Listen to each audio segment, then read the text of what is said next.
వేదిక ముందు ఆశీనులై ఉన్న అందరికీ నా హృదయపూర్వకమైన నమస్కారాలు తెలియజేసుకుంటున్నాను.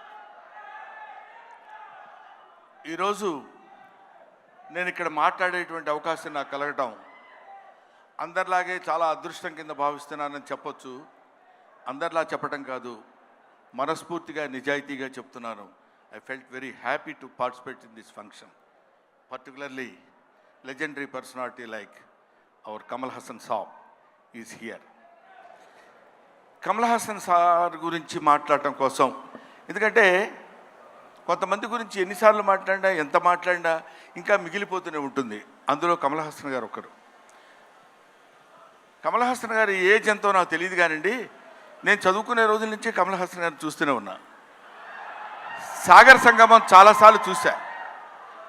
సాగర్ సంగమం చూసినప్పుడు కూడా ఆయన సాగర్ సంగమంలో ఆయన నటించిన విధానం చూస్తే నేను అదే చెప్తున్నాను, మొన్న చెన్నైలో కూడా అదే చెప్పాను, every inch of his body contains perform. ఆయన శరీరం మొత్తం ఎక్కడ ఏ పార్ట్ ఎలా యాక్ట్ చేయమంటే అంతవరకే యాక్ట్ చేయగలిగినటువంటి, ఆ పార్ట్ని అంతవరకే యాక్ట్ చేయగలిగించే కెపాసిటీ ఉన్న artist, not only in south India, not only in India, in the universe. ఇది ఆయన ఎదురుగా ఉన్నారు కాబట్టి అతిశయోక్తిగా చెప్పవలసిన అవసరం కానీ అగత్యం కానీ నాకు లేదనుకుంటున్నాను. ఒక తాజ్మహల్ అందంగా ఉందని చెప్పడానికి చెప్పకుండా ఉంటే కుయుక్తులైనటువంటి కుసంస్కారం అవుతుంది. తాజ్మహల్ కనబడుతుంది అనుకోండి, అబ్బా ఎంత బాగుందండి అంటాం, అనాలి. ఈఫిల్ టవర్ ఉందనుకోండి, అబ్బా ఎంత హైట్ ఉందండి అనాలి. కమల్ హాసన్ ఉన్నారనుకోండి, ఆయన చాలా గొప్ప ఆర్టిస్ట్ అని తీరాలి. You have to. ఆయన ఎవడైనా ఆర్టిస్ట్ లాంటి వాళ్ళు ఎప్పుడైనా ఉంటే, ఎప్పటికైనా జీవితంలో ఒక్కసారైనా కమల్ హాసన్ లాంటి క్యారెక్టర్స్ ఏదైనా ఒకటి చెయ్యాలనిపించాలి. మొన్న నేను అక్కడ మాట్లాడుతున్నప్పుడు, చాలామంది మాట్లాడుతున్నప్పుడు విన్నాను. ఇంతకుముందు ఎవరెవరు ఏం మాట్లాడారో నాకు తెలియదు. ఆయన మేకప్ చేసుకోవడానికి ఎంత టైం తీసుకుంటారో తెలుసండి. 6 hours 7 hours కూర్చుని ఇలా టచ్ చేస్తే ఆ పెయిన్ వచ్చేసి అంత ఇబ్బంది పడుతూ అంత టైం తీసుకుని ఆయన యాక్ట్ చేస్తారంటే, ఆయన ఆ క్యారెక్టర్కి తీసుకునే 6 గంటలు 5 గంటలు కాదు, పుట్టిన దగ్గర నుంచి ఇప్పటి వరకు ఆయన మేకప్ వేసుకుంటూనే ఉంటారు. ఆయన జీవితాన్ని తెరకి, నటనకి, ఇండియన్ స్క్రీన్కి అందించినటువంటి వ్యక్తి. ఎప్పుడు మేకప్పా యాక్టింగా, మేకప్పా యాక్టింగా, మేకప్పా. ఆయన చెయ్యని క్యారెక్టర్స్ ఏమున్నాయండి? చెయ్యని క్యారెక్టర్స్ చాలామందికి ఉండొచ్చు, చేసి మెప్పించని క్యారెక్టర్స్ ఎన్ని ఉన్నాయి ఆయనకి. ఏ క్యారెక్టర్ వేస్తే ఆ క్యారెక్టర్లోకి ఎలా వెళ్ళిపోవాలని చూసినటువంటి వ్యక్తి. ముఖ్యంగా భారతీయుడి సినిమాలో ఆయన నటించిన విధానం గురించి వెరీ లెస్, చాలా తక్కువ చెప్పాలంటే. అఫ్కోర్స్ ఆయన అంత అద్భుతంగా ఆయన దగ్గర నుంచి నటన రాబట్టగలిగినటువంటి దర్శకుడు ఉంటాడు. దొంగ శంకర్. నిజంగా శంకరుడికి ఇంకో పేరేంటంటే నటరాజ్. నటరాజ్ అని శంకరుడు అని పిలుస్తారు. నటనని ఎంతవరకు ఎవరి దగ్గర నుంచి ఎలా ఎక్స్ట్రాక్ట్ చేయాలనేటువంటి వ్యక్తి ఉన్నటువంటి టాలెంటెడ్ డైరెక్టర్స్ ఉన్నటువంటి వెరీ ఫ్యూ ఇండియన్ డైరెక్టర్స్లో నాకు తెలిసి శంకర్ గారు ఒకరు.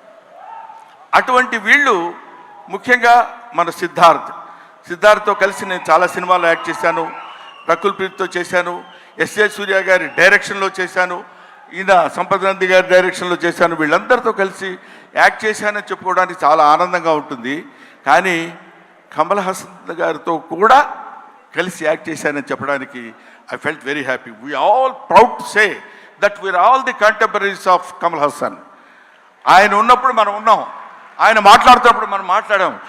ఆయన సినిమాలో మనం చూసామనుకునేవాళ్ళు కొంతమంది అయితే, ఆయన సినిమాలో మనం చేసాం అని ఇప్పుడు కాదు, కొన్ని డికేట్స్ పోయిన తర్వాత చెప్పుకుంటాం. సచీస్ ఆయన ఒక దాన్ని ఏమంటారు, మన ఇళ్లల్లో దాచిపెట్టుకునేటువంటి ఒక అపూర్వమైన వస్తువు లాంటి వాడు కమల్ హాసన్. సో ఆ ముక్క చెప్పడం కోసమే నేను ప్రత్యేకంగా పనిగట్టుకుని ఇక్కడికి రావటం రీజన్ అదే. నేను చిన్నప్పుడు కాలేజీలో చదివేటప్పుడు మిమిక్రీ చేస్తుండేవాడిని. నాగేశ్వరరావు గారు ఎలా మాట్లాడతారు, రామారావు గారు ఎలా మాట్లాడతారు, అందరూ మాట్లాడేవాళ్ళు. అది నేను కమల్ హాసన్ వాయిస్ ట్రై చేసి సక్సెస్ అయ్యా. ఇప్పుడు చేద్దామని అనుకుంటున్నా. ఎదురుగా ఆయన ఉన్నాడు. వాళ్ళ అమ్మాయి దగ్గర చేసి చూపించా, శృతి హాసన్ దగ్గర. అచ్చో అప్పలా మాట్లాడుతున్నారు సార్ అన్నారు. కొంచెం కాన్ఫిడెన్స్ వచ్చింది. ఆ ధైర్యంతో ఇప్పుడు ఈయన ముందు మాట్లాడుతున్నాను. అది ఒక మాట చెప్పేసి I will take leave of you.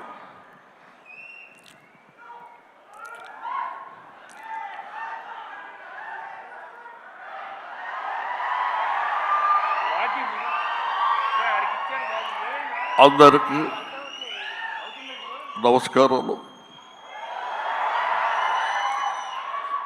ఈరోజు నేను భారతీయ నృత్యంలో యాక్ట్ చేశాను. ఇండియా #1 బాగా హిట్ చేశారు, మీరందరికీ తెలుసు. ఈ సినిమా అంతకంటే ఎక్కువ కష్టపడ్డాను. మన సౌత్ ఇండియన్స్ అందరూ నన్నంతో ఆశీర్వదించారు, అభినందించారు. I'm so happy to. నాకు మాటలు ఎక్కువ రావటం లేదు, ఎందుకంటే సంతోషంగా ఉంది. మనసంతా చాలా హ్యాపీగా ఉండి నేను ఎక్కువ మాట్లాడలేకపోతున్నాను. కానీ ఈ సినిమాను మీరు అందరూ సక్సెస్ చేస్తే నేను I will be happy. Always your Kamal Haasan. Thank you very much. Kamal Haasan గారు మైక్ ఇచ్చేసి వెళ్ళండి. సారీ బ్రహ్మన్, ఇన్సూరెన్స్ ప్రీమియం కూడా కట్టలేదు ఈ మధ్య. Thank you so much. That was our హాస్య బ్రహ్మానందం గారు. Thank you very much. Kamal Haasan గారిని అలా దింపేశారు. కమల్ హాసన్ గారు ఈ ఫంక్షన్లో ఉంటే ఏం మాట్లాడతారో చెప్పేశారు. ఇప్పుడు కమల్ హాసన్ గారి మాటలు మనం విననున్నాము. ఓకే, సో అలాగే ఈరోజు మనతో పాటు ఉన్న మన బ్యూటిఫుల్ రకుల్ ప్రీత్ సింగ్ గారిని వేదిక మీదకి సాధారణంగా ఆహ్వానించేస్తున్నాము. ఒక వెంకటాద్రి ఎక్స్ప్రెస్, నాన్నకి ప్రేమతో, సరైనోడు, కొండ పొలం అండ్ ఇప్పుడు భారతీయుడు 2